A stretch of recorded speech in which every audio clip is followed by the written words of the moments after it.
política brasileira? Não tem. Fica difícil ter planejamento de Estado.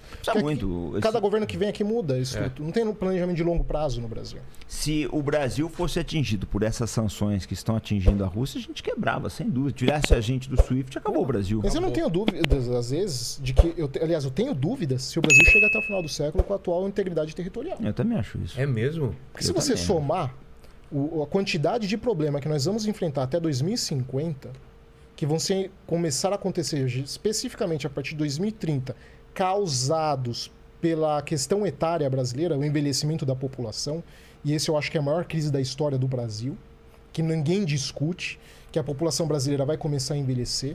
Tá? Já está, né? Começando. Já está, mas vai começar a declinar, acho que a partir de 2035 para 40, não me recordo agora. Isso vai gerar um efeito, o gatilho, e uma outra série de problemas que a gente deixou acumulado e não resolveu nos últimos 100 anos. Muito sério. A ponto de colocar a integridade brasileira em risco. Entendeu? Por quê? O pessoal argumenta, mas a China também vai enfrentar o problema etário. Verdade. Japão, Europa... Só que o que eles têm que a gente não tem? Infraestrutura.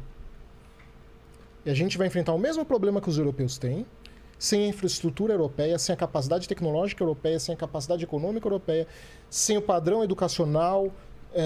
industrial que os europeus têm. Ou seja, a gente vai enfrentar o mesmo monstro, mas numa situação muito pior. Eu acho isso muito grave. Completamente. Mas por que você fala disso gerar também uma desintegração territorial? Porque a gente percebe que o Estado está perdendo capacidade de enfrentar o crime aqui dentro. A questão da criminalidade só vai aumentar. A gente não vê esforço para combater o crime. A gente não vê. O que a gente via no comecinho do governo Bolsonaro, quando o Moro era o... Eu não estou passando o Moro para o Moro, não, porque, diga-se de passagem, o Moro, para mim, nos últimos tempos, tem feito muita besteira aí. Principalmente na questão da Ucrânia, deveria ser melhor assessorado e ter calado a boca. Mas, enfim... No começo, quando ele era ministro da Justiça, todo dia estava tendo operação da Polícia Federal. Ele contou aqui. O bicho estava pegando. De repente, acabou. E nenhum outro candidato leva a questão da segurança pública a sério. É todos. Lula, Bolsonaro, Ciro, todo paliativo. A gente corre, então, o risco de ser um ex-país, então. Se a gente jogar no longo prazo, os riscos brasileiros são muito altos. O que vai acontecer, eu não sei. Mas se a gente somar essa questão do empobrecimento brasileiro, envelhecimento brasileiro, falta de infraestrutura que vai começar a atingir. Energia, então, nem se fala. Porque teve algum candidato à presidência falando de energia no momento que a gente está em escassez de energia? Nenhum. Quando eles falam de energia, outro dia eu estava vendo aí um deputado, acho que do PT, falando, não, nós temos que incentivar aí a eólica e a solar e a nuclear, que é a energia do futuro. Porque, Vilela, não se engana. Energia do futuro é nuclear. Não tem como, né? É energia nuclear. Qualquer... mas balela. É né? Balela. Tem, claro que tem que diversificar, tem, mas esse papo de potência é nuclear. O Brasil precisava, para começo de conversa, 20 usinas nucleares. Qualquer coisa menos, para um país continental, com a população que tem, é isso. Porque a gente não pode desenvolver a matriz industrial porque a gente não tem energia. Olha o dilema. A gente não pode crescer a indústria porque a indústria precisa de energia. Só que se a gente crescer a indústria, não tem... quebra a matriz energética. Vai enfrentar blackout. Mas isso é surreal para um país desse tamanho. Professor, acho que o problema esse é o começo, mas eu tenho medo, eu não sei se as democracias ocidentais elas vão sobreviver em face a esses problemas. Tem isso também, né? Porque eu vou te dar um exemplo aqui em São Paulo, todo mundo mora aqui em São Paulo. Você pega a Cracolândia, ela não tá mais só ali naquela região. Mora do lado? Ela tá chegando no Largo do Aroche, professor. No seu bairro, então, acho que a coisa é até pior. Ela tá chegando no Largo do Aroche.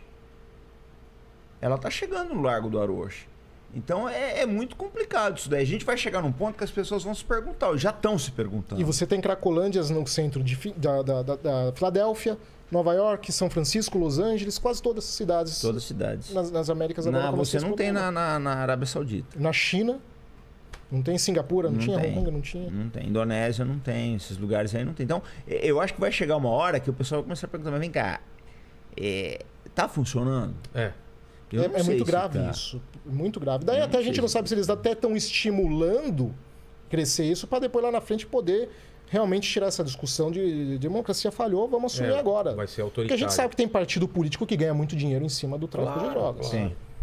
Em cima de, Partidos, principalmente, organizações, criminalizando etc. as Ou em forças dinheiro, policiais. ou político mesmo, né? É, Política. clientelismo. A gente tem pra clientelismo, caramba. Então a gente olha isso no longo prazo, é uma coisa catastrófica pro Brasil. E o Brasil não tem estrutura.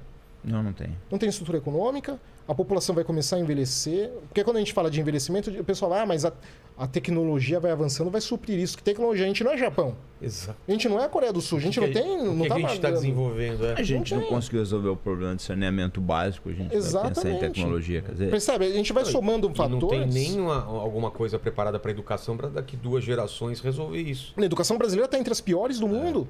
Aí outro dia aquela fulaninha lá, esqueci o nome da loirinha bonitinha lá do que foi no Flow, vai lá e vai falar, mas A priori. virou pro Monark lá, mas você tem base para poder falar que a educação, dados para falar que a educação é ruim? Cara, meu Deus do céu. Tá aí Molecada sai do terceiro colegial sem saber ler e escrever e precisa de dado para escrever. Eu pergunto que tipo de alienação a pessoa precisa, desculpa que eu tô falando alto, que eu me empolguei. não, mas é verdade. Eu fico pensando, que tipo de alienação, abstração da realidade a pessoa tem que ter para pedir dados diante da constatação do óbvio? É.